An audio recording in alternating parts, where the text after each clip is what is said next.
Tú escuchas a Héctor Rosales en radio.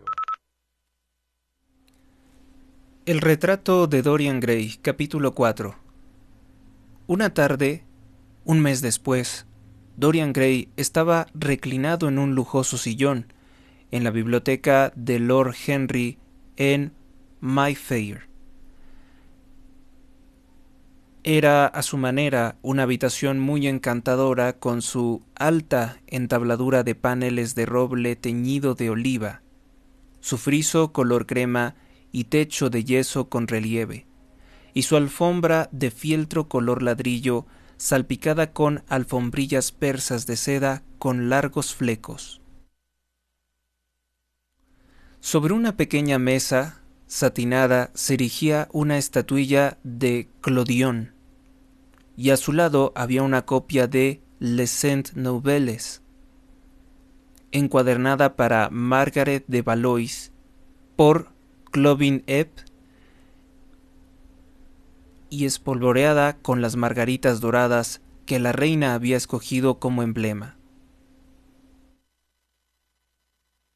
En grandes jarras de porcelana azul había tulipanes alineados sobre el mantel de la repisa, y a través de pequeños cristales emplomados de la ventana fluía la luz color damasco de un día de verano en Londres.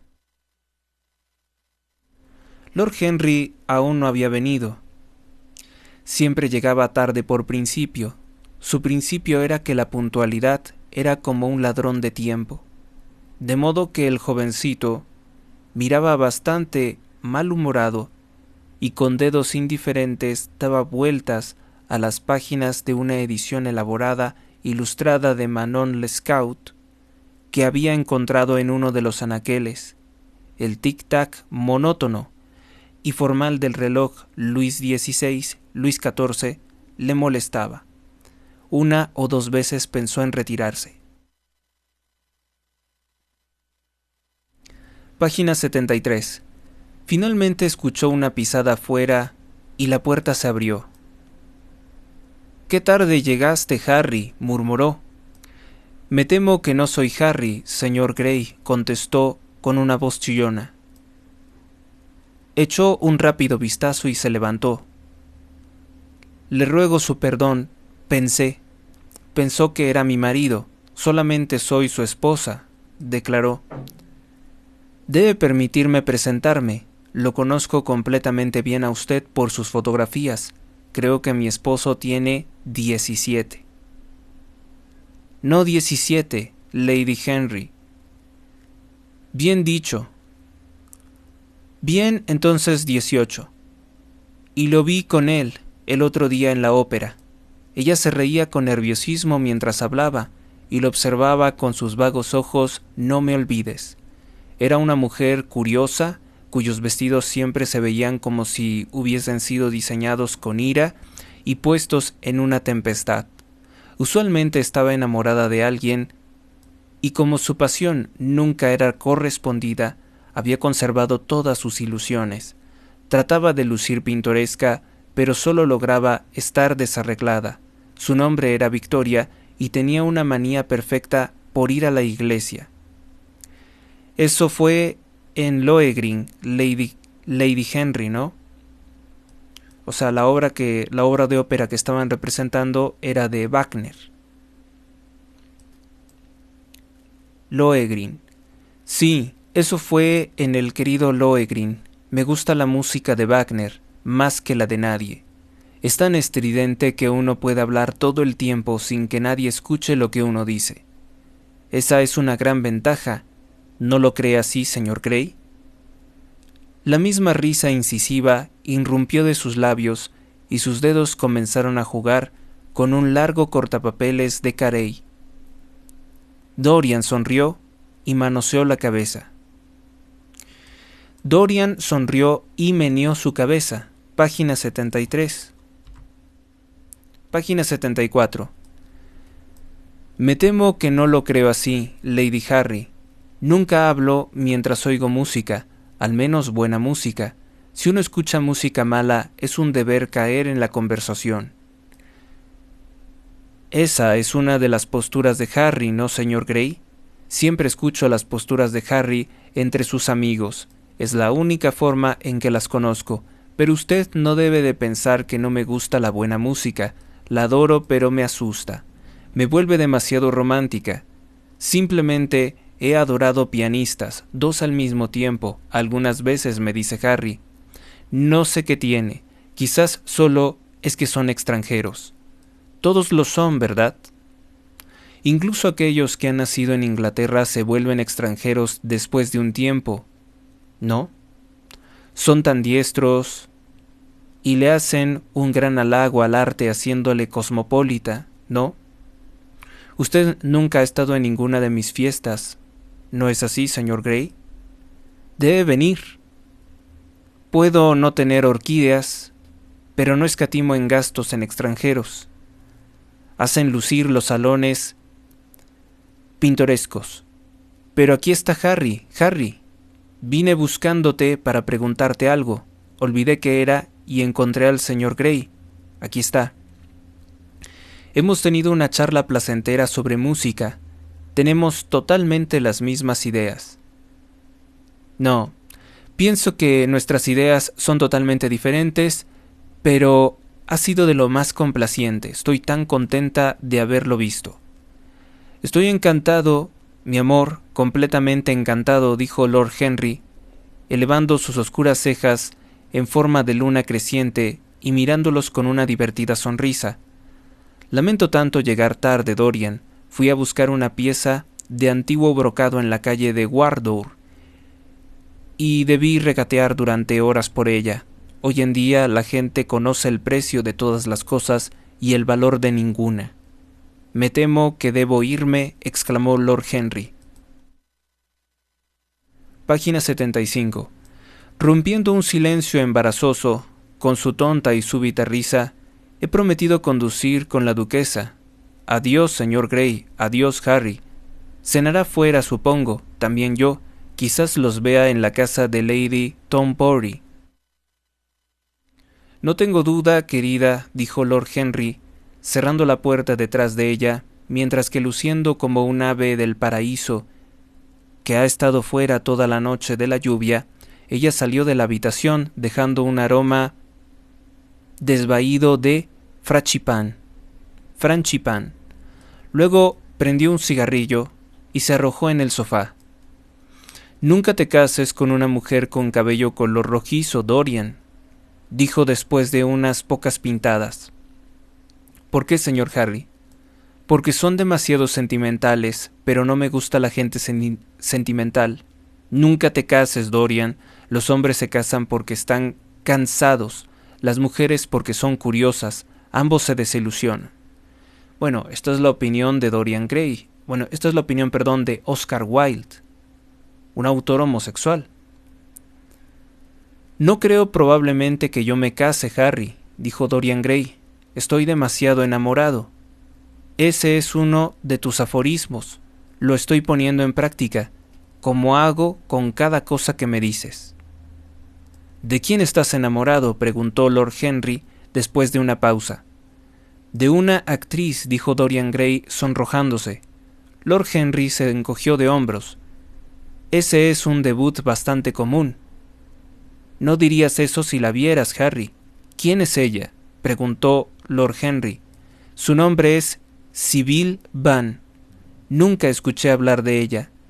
Nadie lo ha hecho. La gente lo hará algún día. No obstante, ella es genial. Página 76.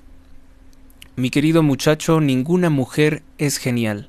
Las mujeres son un género decorativo. Nunca tienen nada que decir, pero lo dicen encantadoramente. Las mujeres representan el triunfo de la materia sobre el pensamiento, como los hombres representan el triunfo del pensamiento sobre la moral. Considera que es inmoral pensar, el autor. Harry, ¿cómo puedes? Mi querido Dorian, es completamente cierto. Estoy analizando mujeres en la actualidad. Así que debo de saberlo. La materia no es tan absurda como pensé que lo era. Descubrí que últimamente hay solo 2 clases de mujeres, las naturales y las pintadas.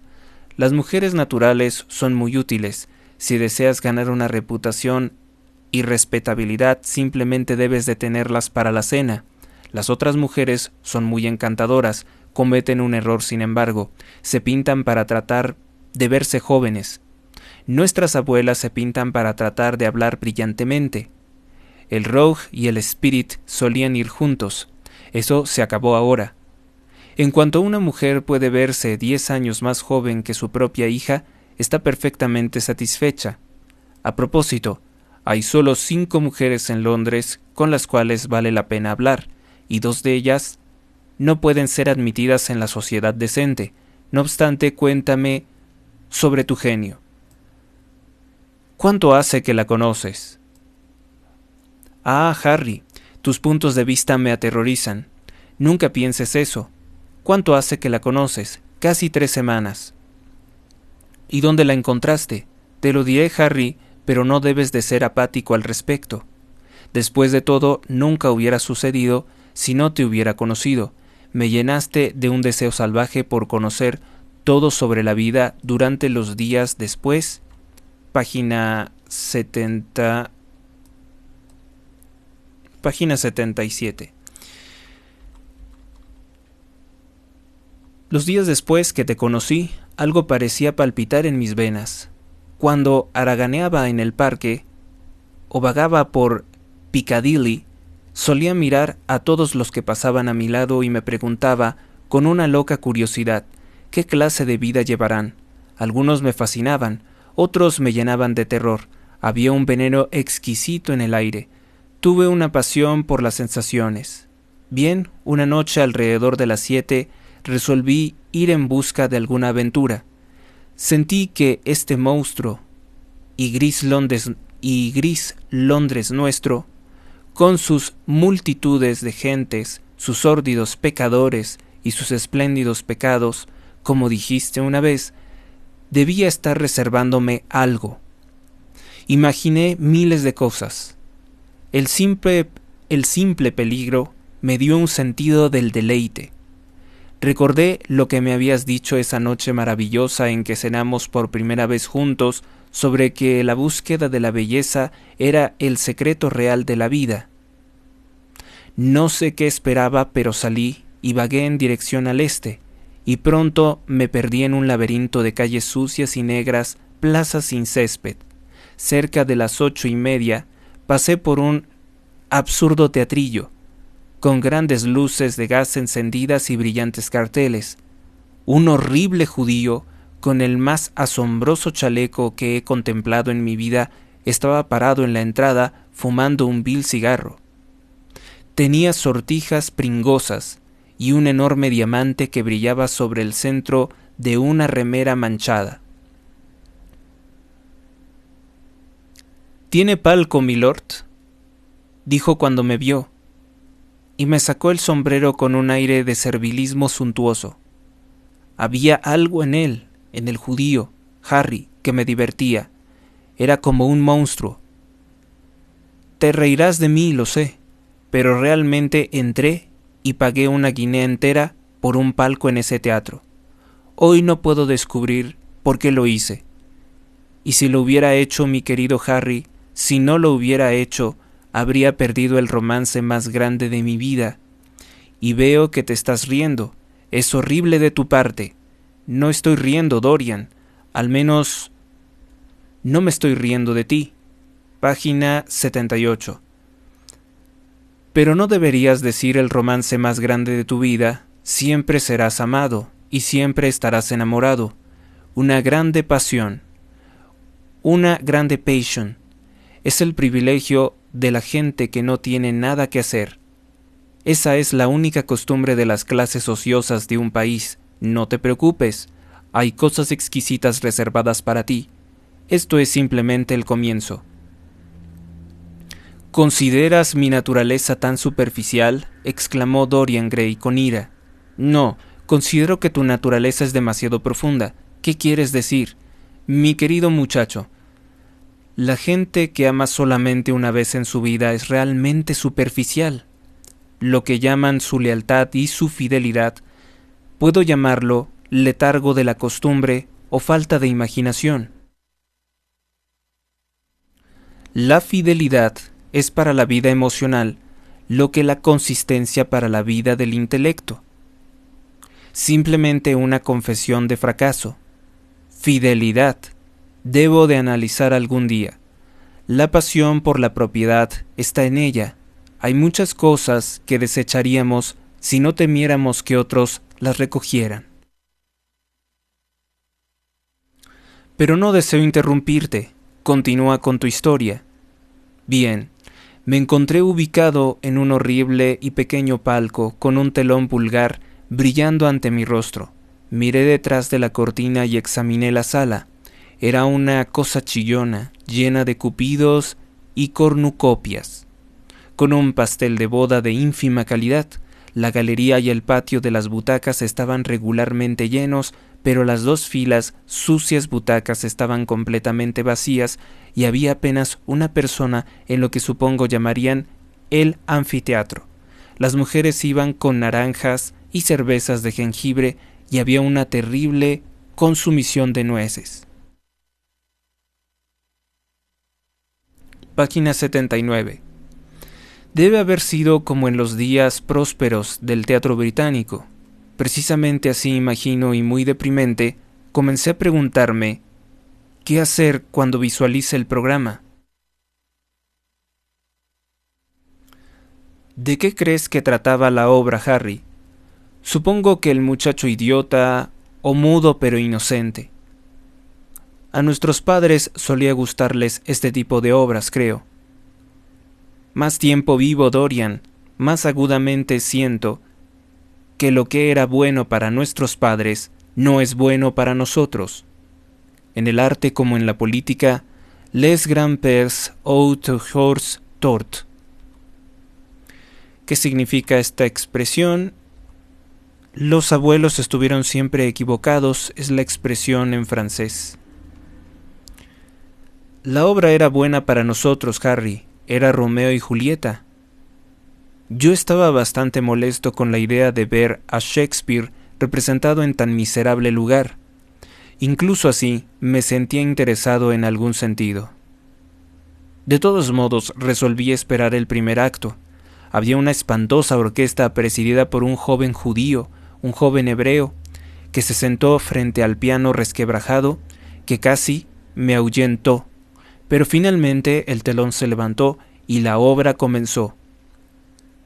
Romeo era un caballero corpulento de edad madura, con cejas dibujadas, una voz fuerte de tragedia y una figura como la de un barril de cerveza.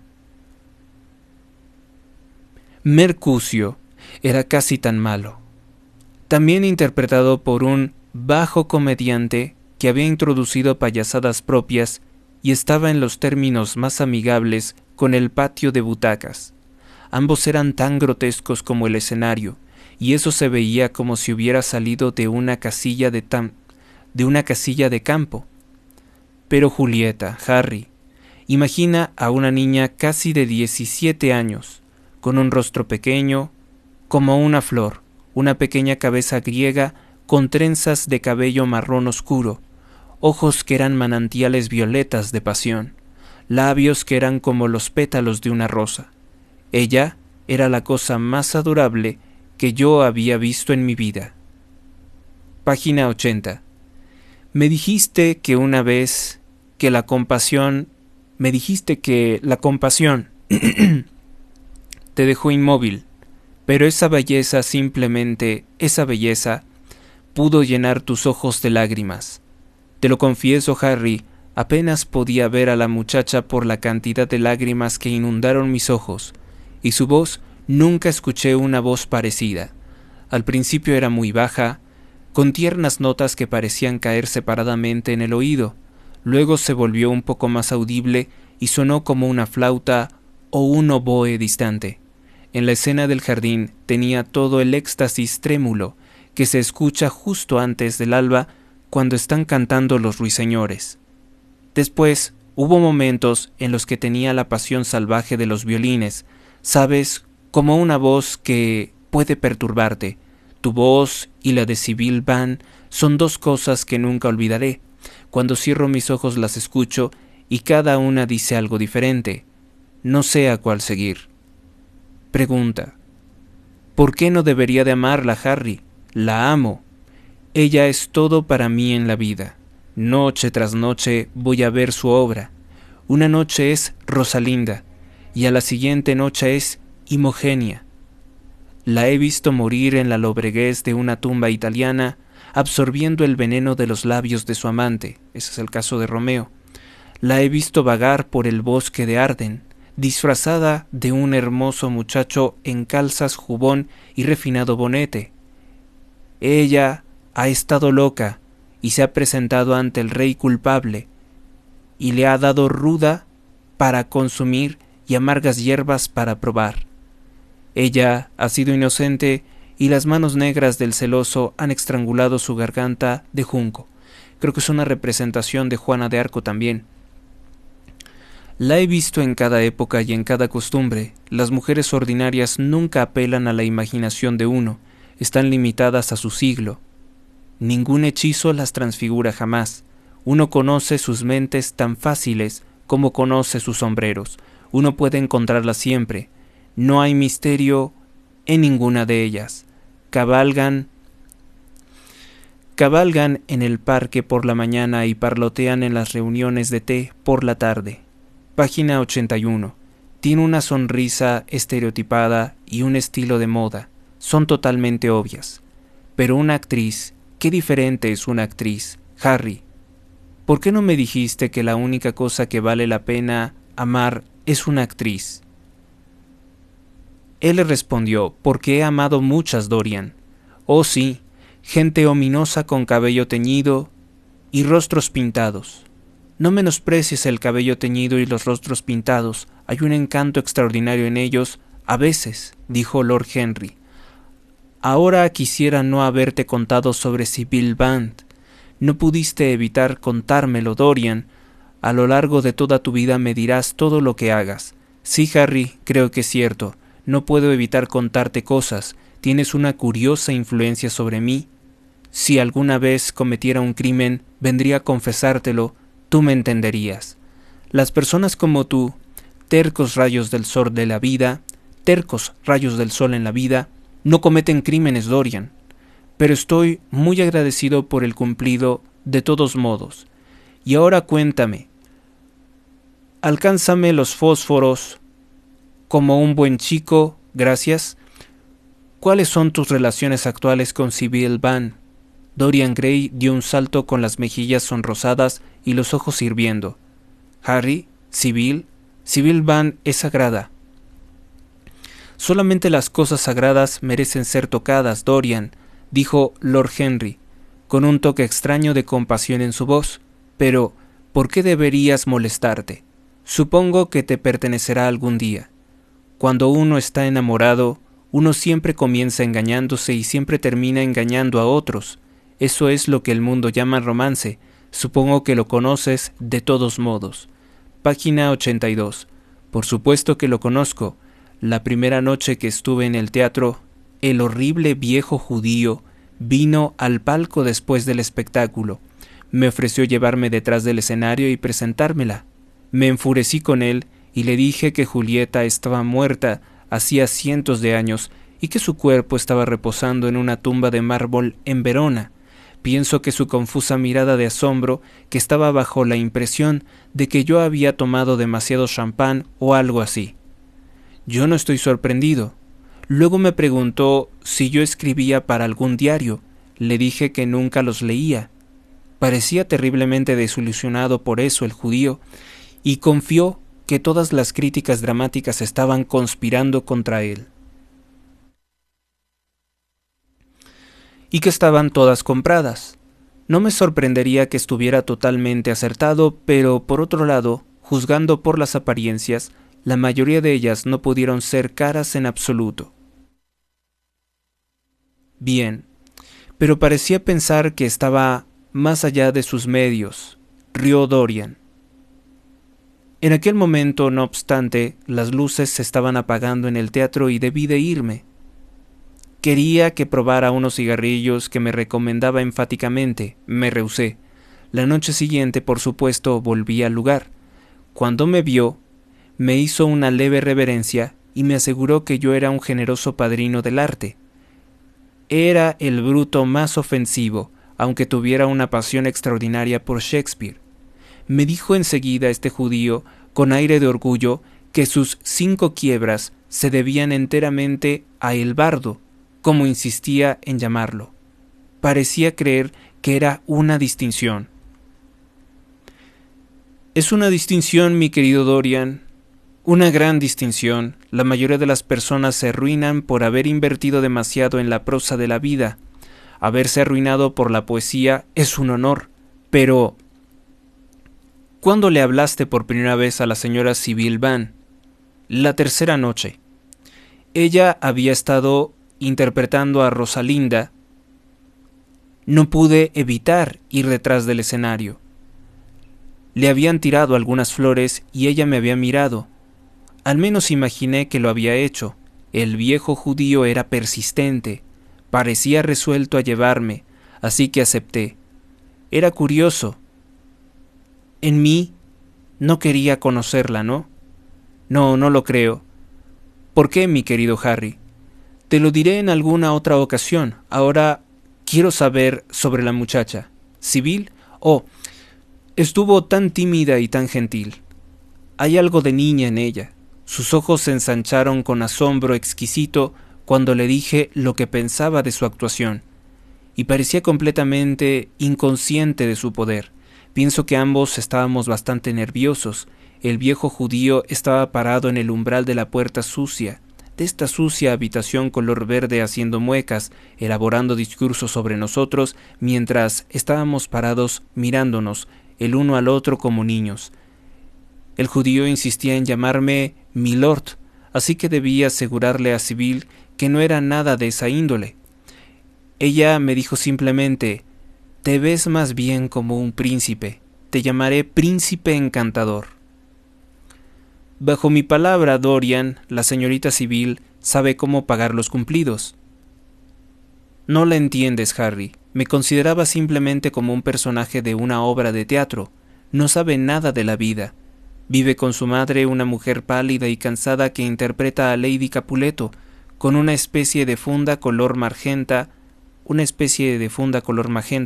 que es como morado, la primera noche, y que luce como si hubiera conocido tal vez mejores días en el pasado. Página 84. Conozco ese estilo. Me deprime, murmuró Lord Harry examinando sus anillos. El judío quería contarme la historia de ella, pero le dije que no me interesaba. Estaba completamente acertado. Siempre hay algo de infinitamente indigno en la tragedia de los otros. Sybil es la única cosa que me importa. ¿Qué importa de dónde viene? Desde su cabecita hasta sus piececitos, ella es absoluta y enteramente divina. Cada noche de mi vida voy a ver su actuación y cada noche es más maravillosa. Esa es la razón, supongo, por la cual nunca... Dice Lord Henry, esa es la razón tal vez por la que nunca comes conmigo. Pensé que debía de haber un curioso romance detrás. Lo tienes, pero no es en absoluto lo que yo esperaba. Mi querido Harry, nosotros almorzamos o cenamos juntos todos los días. He ido contigo a la ópera varias veces, dijo Dorian, abriendo asombradamente sus ojos azules. Siempre llegas tremendamente tarde. Bueno, no puedo evitar ir a ver la obra de Sybil, exclamó. Incluso si se trata de un único acto. Estoy hambriento de su presencia, y cuando pienso en el alma maravillosa que está oculta en ese pequeño cuerpecito de marfil, me lleno de pavor. Ven a comer conmigo esta noche, Dorian, ¿puedes? Entonces meneó la cabeza en sentido negativo. Esta noche ella es Imogenia, contestó, y mañana será Julieta. Y entonces Lord Henry le preguntó, ¿y cuándo será Sybil? Sybil Vane. Nunca, nunca lo será. Te felicito. Página número 85. ¡Qué horrible eres! Ella es todas las grandes heroínas del mundo en una. Es más de un individuo. Te ríes, pero te dije que tiene genialidad. la amo y debo de hacer que ella me ame. Tú que sabes todos los secretos de la vida, dime cómo encantar a Sybil Van para que me ame. Quiero ser Romeo celoso. Quiero que los amantes muertos del mundo escuchen nuestra risa y se entristezcan.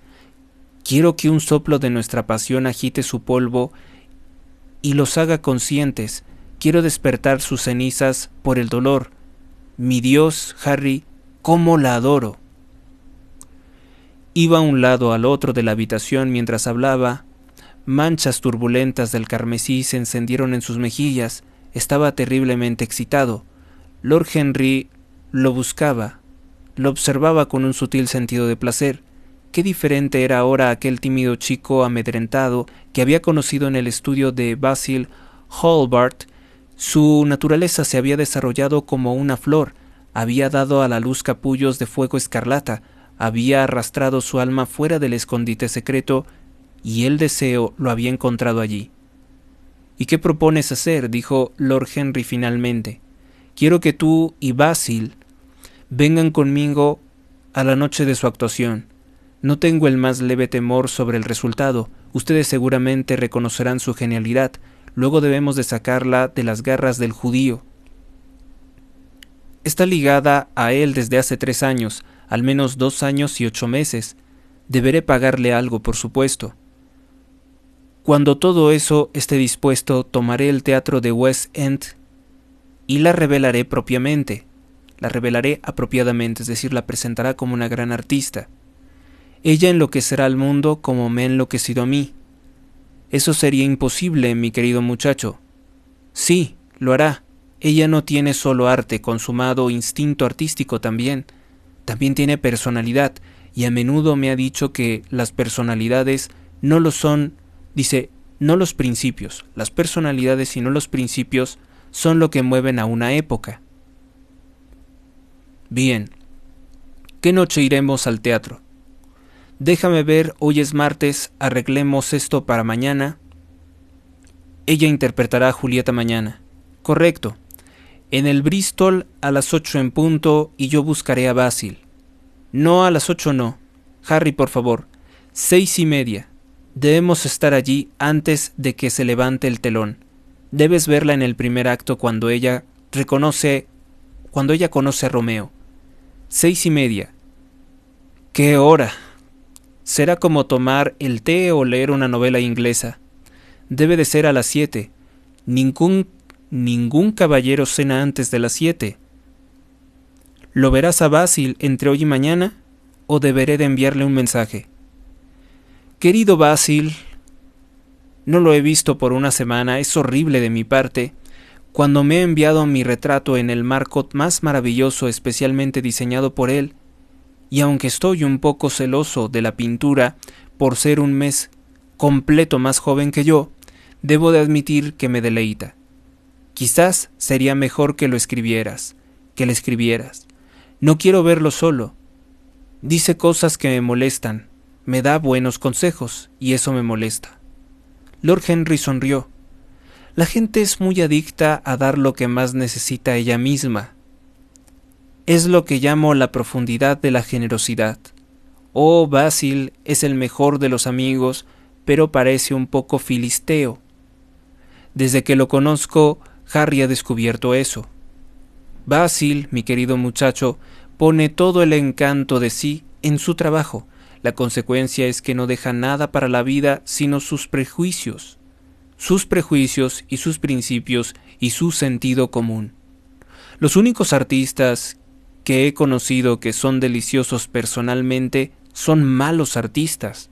Los buenos artistas existen simplemente en lo que hacen y consecuentemente no suscitan ningún interés en lo que son. Un gran poeta realmente, es la menos poética de las criaturas en el mundo, pero los poetas inferiores son absolutamente fascinantes. Peores son sus rimas, más pintorescos lucen. El mero hecho de tener publicado un libro de sonetos de segunda hace que un hombre sea irresistible. Él vive la poesía que no puede escribir. Los otros escriben la poesía que no pueden realizar. Me pregunto si es realmente así, Harry, dijo Dorian Gray, perfumando su pañuelo con una gran botella con tapón dorado que había sobre la mesa. Debe de ser si tú lo dices, Henry, y ahora me voy. Imogenia me está esperando. No te olvides de lo de mañana. Adiós. Cuando abandonó la habitación Dorian Gray, los párpados de Lord Henry se cerraron y comenzó a pensar. Por cierto, pocas personas le habían alguna vez interesado tanto como Dorian Gray, y aún así la adoración alocada del jovencito por otro no le causaba la más leve angustia por molestia o celos. Estaba muy contento por eso. Lo convertía en un tema de estudio más interesante. Siempre había sido dominado por los métodos de las ciencias naturales, pero la materia ordinaria de esas ciencias le parecía trivial y sin importancia. De hecho, es trivial y sin importancia, es poco profundo el conocimiento de las ciencias naturales, de esa clase de ciencias, aunque es fundamental para vivir, es poco profundo en cuanto a lo que se refiere a la vida y relaciones humanas. Y cuando había comenzado para disecarse a sí mismo, había terminado por disecar a otros. La vida humana le parecía la única cosa que merecía ser investigada. Comparado con ella, no había nada más de valor en el mundo. Era verdad que cuando uno observa la vida en su curioso crisol de placer y dolor, podía no usar sobre el rostro una máscara de vidrio ni conservar los vapores sulfúricos que enturbiaban el cerebro y hacen turbia la imaginación con fantasías monstruosas y sueños deformes. Había venenos tan sutiles que para conocer sus propiedades uno debía de padecerlos. Había enfermedades tan extrañas que uno debía de atravesarlas si buscaba conocer su naturaleza, y aún así, ¿qué recompensa recibiría? Qué maravilloso se le aparecía a uno al mundo, notar la curiosa y dura lógica de la pasión y la emocional vida colorida del intelecto. Observa dónde se encuentran y dónde se separan, en qué punto estuvieron al unísono y en qué punto discordaron. Hay un deleite en eso. ¿Cuál era el costo? Uno nunca pagaría un precio muy elevado por una sensación. Estaba consciente, y el pensamiento le trajo un destello de placer a sus ojos color ágata, de que era por sus certeras palabras, palabras musicales dichas con pronunciación musical, que el alma de Dorian Gray se había inclinado hacia una niña blanca y se postraban en adoración ante ella. Por un largo tiempo el jovencito fue su propia creación, lo había hecho prematuro. Eso era algo. Las personas comunes esperan hasta que la vida les descubra sus secretos, pero para pocos, los elegidos, los misterios de la vida eran revelados antes de que el velo se corriera. A veces era un efecto del arte, y principalmente del arte de la literatura, el cual trata prontamente con las pasiones y con el intelecto, pero de vez en cuando una personalidad compleja tomaba el lugar y asumía el oficio del arte. Era verdaderamente a su manera una obra de arte real, pues la vida tenía sus elaboradas obras maestras como la poesía, la escultura o la pintura. Si el jovencito era prematuro, estaba recogiendo la cosecha cuando todavía era primavera. El latido y la pasión de la juventud estaban en él, pero estaba haciéndose consciente de sí mismo, con su bello rostro y su alma bella. Era una cosa para asombrarse, no importaba cuándo terminara todo o que estuviera destinado a terminar. He aquí uno de los constantes mensajes sobre la juventud y la vejez que dejó Oscar Wilde en esta obra, que quería tener supuestamente el conocimiento de los viejos, pero en un joven. Eso es una de las obsesiones que está presente en sus obras, porque dice que los viejos quieren o añoran disfrutar de las cosas que no hicieron de jóvenes. Continúo leyendo. Era como una de esas graciosas figuras en procesión o en una obra cuyos gozos no parecen remotos, pero cuyos dolores perturban nuestro sentido de la belleza y cuyas heridas son como rosas rojas. Alma y cuerpo, cuerpo y alma, qué misteriosos eran. Había animalidad en el alma y el cuerpo tenía sus momentos de espiritualidad. Los sentidos podían refinarse y el intelecto podía degradarse. ¿Quién podía decir dónde terminaba el instinto carnal o comenzaba el instinto físico? Qué superficiales eran las definiciones arbitrarias de los psicólogos ordinarios, y aún así, qué difícil decidir entre las pretensiones de las distintas escuelas. El alma era una sombra ubicada en la casa del pecado. ¿O estaba el cuerpo realmente en el alma como pensó Giordano Bruno? La separación entre espíritu y materia era un misterio y la unión del espíritu con la materia era un misterio también. Por cierto que Giordano Bruno fue un líder herético ejecutado por la Inquisición. Él negaba la existencia del alma, pues decía que era un efecto del cuerpo. Continuó leyendo. Comenzó a preguntarse si alguna vez haríamos de la psicología una ciencia tan absoluta que cada pequeño resorte de la vida nos estuviera revelado. Un comentario al respecto. Bueno, pues esta pregunta se la han hecho aquellos que quieren dominar y manipular el alma. Hay en el mundo investigaciones terribles, investigaciones criminales realizadas por gobiernos o por secciones de gobiernos ocultos que han buscado formas de manipular la mente humana, de controlarla, y uno de ellos es el proyecto del MK Ultra. Por eso siempre les digo a todos los que me escuchan que ir al psicólogo es algo muy peligroso. No se acerquen a los psicólogos y a los psiquiatras, sobre todo aquellos que son militantes de ideologías como liberalismo, aborto, lesbianismo. Esos son los más peligrosos. Sobre todo porque los psicólogos son personas que son anticristianas. En su mayoría son anticristianos. No deben de consultarlos. Comenzó a preguntarse si alguna vez haríamos de la psicología una ciencia tan absoluta que cada pequeño resorte de la vida nos estuviera revelado. Como fuera, siempre nos entendíamos mal a nosotros mismos y rara vez se entendían a los otros. La experiencia no era un valor ético, es simplemente el nombre que los hombres dan a sus errores. Por lo general, los moralistas la han considerado como un modo de prevención. La han proclamado como una verdadera eficacia ética en la formación del carácter.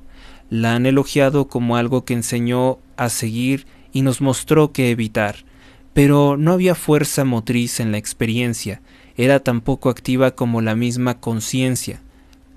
Realmente, todo eso demostraba que nuestro futuro sería lo mismo que nuestro pasado, y que el pecado que habíamos hecho una vez y con repugnancia, lo haríamos muchas veces y con gozo.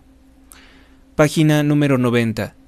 Estaba claro para él que el método experimental era el único método por el cual llegar a algún análisis científico de las pasiones se podía, y por cierto, Dorian Gray era una materia hecha para sí, y parecía prometer resultados ricos y fructíferos.